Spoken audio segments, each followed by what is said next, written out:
அன்பான சொந்தங்களுக்கு என்னோட இதயம் கலந்த வணக்கம். இந்த ஆண்டோட நிறைவான நாளில் இருக்கோம். அதே போல் வரப்போகிற புத்தாண்டை மகிழ்ச்சியோட வரவேற்கிறதுக்காக ரொம்ப சந்தோஷமாக காத்துக்கிட்டு இருக்கோம். நம்ம எல்லாருக்கும் இந்த புத்தாண்டு, பிறந்த நாள் இது போன்ற வாய்ப்புகளை கடவுள் கொடுக்கறதுக்கே நமக்குள்ள ஒரு சில மாற்றங்களை கொண்டு வரதுக்காக தான். அப்படி என்ன மாற்றத்தை இந்த புத்தாண்டில் நம்ம கொண்டு வர போகிறோம், முயற்சி பண்ண போகிறோம். நமக்குள்ள ஒரே ஒரு கேரக்டர், நெகட்டிவான கேரக்டரை மாற்ற முயற்சி பண்ண போகிறோம். அது என்ன? நம்ம எல்லாருக்குள்ளேயும் ஆசைகள், குழப்பம், கோபம், பயம், கவலை, பொறாமை, இது போல நிறைய கேரக்டர் இருக்கு, எதிர்பார்ப்பெல்லாம் இருக்கு.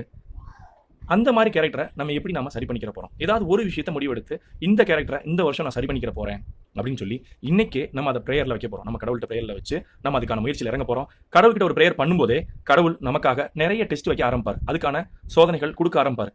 அந்த சோதனைகள்ல நம்ம எப்படி ஃபேஸ் பண்றோம், நம்ம எப்படி அதை ஓவர் கம் பண்றோம், அதையெல்லாம் சாதனை ஆக்குறது நம்மளோட கையில தான் இருக்கு. ஆக கேரக்டரை மாத்துறது மூலமா மட்டும்தான் நம்ம கடவுள் தன்மையை அடைய முடியும். கடவுள் தன்மை அடையிறது மட்டும்தான் எல்லா மதங்கள்லையும் எல்லா கடவுளாலும் சொல்லப்படுற முதல் விஷயம். அப்போ இந்த வருஷத்துல அந்த முயற்சி எடுப்போம். ஒரே ஒரு நாள் இல்ல, ஒரு டாக்டர்கிட்ட போய் சுகர் வந்துருச்சுன்னு போய் நம்ம செக் பண்ண போனோம்னா நாளைக்கு வாக்கிங் போங்கன்னு சொல்றாரு. ஒரு நாள் வாக்கிங் போயிட்டு திரும்ப வந்து எனக்கு சுகர் சரியாச்சான்னு செக் பண்ணி பாருங்களேன் அப்படின்னு சொன்னோம்னா டாக்டர் சிரிச்சிருவார். அது போலதான் இந்த முயற்சியும் நம்மளோட குணாதிசயத்தை மாத்துறதுன்னு முயற்சி பண்றதே ஒரு மேன்மையான விஷயம். அந்த முயற்சியை எடுத்துட்டு இந்த வருடம் ஃபுல்லா அதை ஃபாலோ பண்ண முயற்சி பண்ண போறோம். நானும் இந்த முயற்சியில் இறங்க போறேன். எங்க சொந்த பந்தங்களுக்கு இந்த விஷயத்தையும், என் நண்பர்களுக்கு இந்த விஷயத்தை கொண்டு போகணும்னு எனக்கு ஆசை. அதுக்காக தான் உங்கள்கிட்ட கொண்டு வந்திருக்கேன். முயற்சி எடுப்போம். எல்லா கடவுளும் சொல்றது போல, எல்லா மதங்களும் சொல்றது போல நமக்குள்ள மாற்றத்தை கொண்டு வருவோம். நம்ம குடும்ப சூழ்நிலையை சரி பண்ணுவோம். அதுக்கப்புறம் அந்த மாற்றத்தை வெளியே கொண்டு போய் எல்லா சூழ்நிலையும் சரியாக முயற்சி பண்ணுவோம்.